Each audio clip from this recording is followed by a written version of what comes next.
Le projet de plateforme intégrée pour la sécurité de l'eau au Niger est financé par la Banque mondiale. Ses objectifs de développement sont de renforcer la gestion des ressources en eau, soutenir un accès accru aux services d'eau et d'assainissement et améliorer la résilience des moyens de subsistance à la variabilité de l'eau induite par le changement climatique dans certaines zones du Niger. La présente étude, commanditée par la Banque mondiale, objet du rapport provisoire sur l'assistance technique en assainissement, a pour but d'accompagner le gouvernement du Niger à travers le ministère de l'Hydraulique, de l'Assainissement et de l'Environnement à développer d'une part une stratégie de chaîne de valeur de l'assainissement urbain pour les villes de Maradi et de Niamey, y compris en identifiant clairement des cibles précises et des indicateurs permanents. D'autre part, une stratégie de changement de comportement. Ainsi, l'atelier de validation du rapport provisoire qui nous réunit aujourd'hui est financé par la Banque mondiale à travers le PISEN.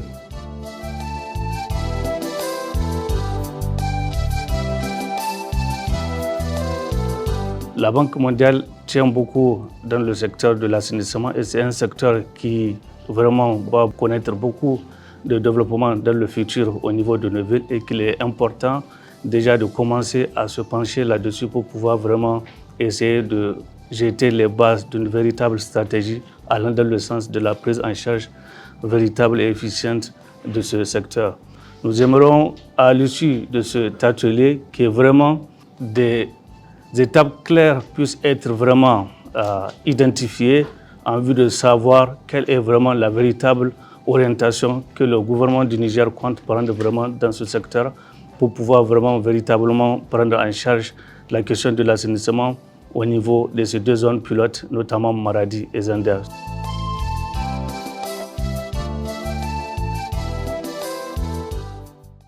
Le gouvernement, à travers le ministère de l'Hydraulique, de l'Assainissement et de l'Environnement, a souscrit aux objectifs de développement durable, en particulier l'ODD 6, et a engagé plusieurs réformes pour booster l'assainissement et assurer sa visibilité.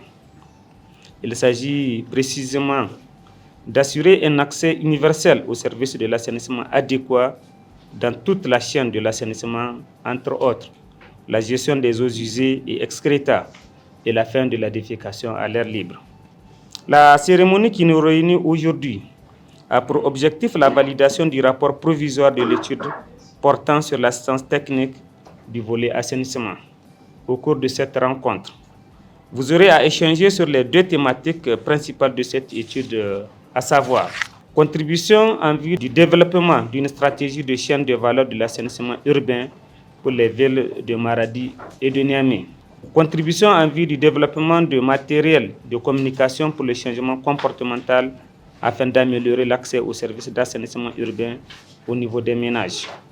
Les débats que vous allez avoir au cours de ces travaux sont donc d'une importance capitale.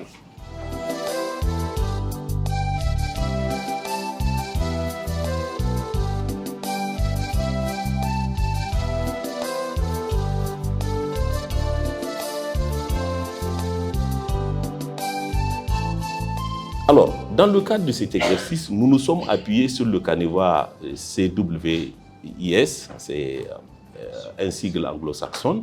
Donc, nous nous sommes appuyés sur ce canevas. Et dans une première partie, nous nous sommes intéressés au cadre institutionnel. Quels sont les acteurs que nous avons en présence? Tout d'abord, les acteurs décisionnels, qui sont ceux qui prennent les décisions dans le domaine de la gestion des eaux usées et excréta. Et comment se présentent ces acteurs-là, avec leurs faiblesses, leurs forces? D'abord, nous avons les collectivités territoriales, les communes. Pourquoi? Parce que l'assainissement, c'est d'abord la question des collectivités territoriales. Parce que ça touche, c'est une question d'intérêt local. Ça touche vraiment à l'intérêt des populations vivant dans une commune. Et donc, c'est une question d'intérêt local. Ça a été conforté par un certain nombre de textes que l'État a adopté, que ce soit le code de collectivité territoriale, le décret sur les transferts de compétences. Et il y a eu vraiment beaucoup de textes qui confortent les collectivités territoriales dans ce rôle-là. Toutefois, ce qu'on remarque, c'est que bien que ce soit une question d'intérêt local, et en dépit de son importance stratégique, l'assainissement est le parent pauvre vraiment des dépenses des collectivités territoriales. Quand on regarde les dépenses des collectivités territoriales, on voit même que d'une année à une autre, l'assainissement régresse. Voilà, pour diverses raisons. On constate aussi qu'il y a vraiment un besoin d'information chez les communes, information par rapport à ce qu'elles peuvent mobiliser, et un besoin d'encadrement malgré les efforts qui sont fournis par les services techniques déconcentrés pour les accompagner. Il y a vraiment un besoin d'encadrement qui est loin d'être satisfait et qui est compliqué par le fait qu'il n'y a pas une vision globale sur la gestion des déchets. On n'a que des approches sectorielles, déchets solides, déchets liquides, etc., etc.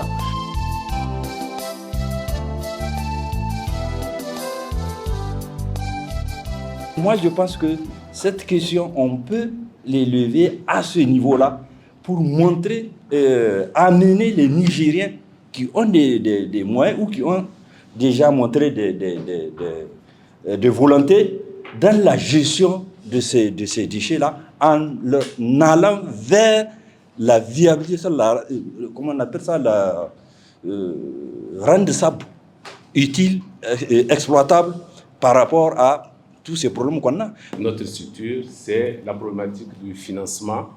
Et je remarque, je constate aussi que le consultant a bien vu, en tout cas en ce qui concerne les vidangeurs manuels, la problématique du financement et les vidangeurs mécaniques. Il faut beaucoup mettre l'accent sur leur fonctionnement et créer un cadre permanent. Ça ne sert à rien de faire un ouvrage, un bailleur de fonds, il met à la disposition de l'État. L'État rétrocède à une collectivité et tout le monde reste dans son coin tranquille. Dans l'étude, on s'aperçoit comme qu'elles ne sont pas désengagées complètement. Il y a eu des actions. Si donc on passe en revue donc le document, on voit quand même que les communes continuent à intervenir. Je pense que ce qui a été développé, c'est une bonne chose. On parle d'outils de communication, mais la communication, ce n'est pas uniquement les outils. C'est un pan de la communication. Au-delà des outils, vous avez des objectifs, vous fixez des objectifs pour atteindre un changement de comportement, par exemple. Vous faites des messages, vous faites des canaux, et vous faites un plan de suivi pour voir est-ce que le message ou bien le travail que je suis en train de faire est en train d'aboutir. C'est ça la communication. L'assainissement urbain, à mon avis, ça va au-delà de ce qu'on retrouve dans le document. L'assainissement urbain, c'est un ensemble de domaines d'activité, y compris les eaux pluviales, les eaux industrielles, les eaux agricoles, les déchets liquides et même les nuisances pollution. D'où, à mon avis, la nécessité de recadrer ce titre. Pour un participant qui n'est pas du domaine, quand il va le prendre, il va penser peut-être qu'on va aussi élaborer des stratégies pour la gestion des eaux pluviales, des eaux industrielles et tous les types de pollution qui sont dans le domaine de l'assainissement. Pour ce qui est des projets entrant dans le cadre de l'assainissement, fort est de constater que jusqu'à présent, ce secteur n'est pas formel au Niger. Aujourd'hui, quand on prend la station de bout de vidange, tous les vidangeurs, il n'y a pas d'agrément, ils ne sont pas numérotés, on ne peut pas les localiser, nous ne pouvons pas savoir qui fait quoi et où. Et ce n'est que récemment que nous avons créé un cadre avec tous les acteurs que nous essayons de regrouper autour des municipalités pour voir comment formaliser ce secteur. Chaque acteur a un rôle bien précis à jouer et a sa partition aussi à apporter au niveau du fonctionnement de cette station. Je pense qu'on peut s'inspirer de la gestion de contrats de gestion délégués au niveau de l'hydraulique rurale ou même les retombées, parce qu'on l'a bien dit, le secteur de l'assainissement, c'est une entreprise tournante. Il y a quand même quelques retombées, ou même les retombées au niveau de la gestion de l'hydraulique rurale est bien déclinée, bien tracée et bien répartie au niveau de ces acteurs-là pour assurer la durabilité, la fonctionnalité en continu de ces structures-là. Vu la diversité des acteurs, c'est important vraiment qu'ils s'asseyent ensemble et de voir vraiment comment il faudrait prendre en charge cette question. Nous sommes vraiment disposés à accompagner l'État du Niger à pouvoir vraiment travailler dans ce sens. Certaines propositions, voir les opportunités et la possibilité en cas de mobilisation des partenaires pour leur mise en œuvre qui vont contribuer en tout cas à atteindre l'objectif. Parce que l'objectif, en tout cas, c'est la bonne gestion de nos déchets, améliorer, contribuant à l'amélioration des conditions ou de la contribution d'amener la population à un meilleur état de santé et du coup contribuer au développement de notre pays.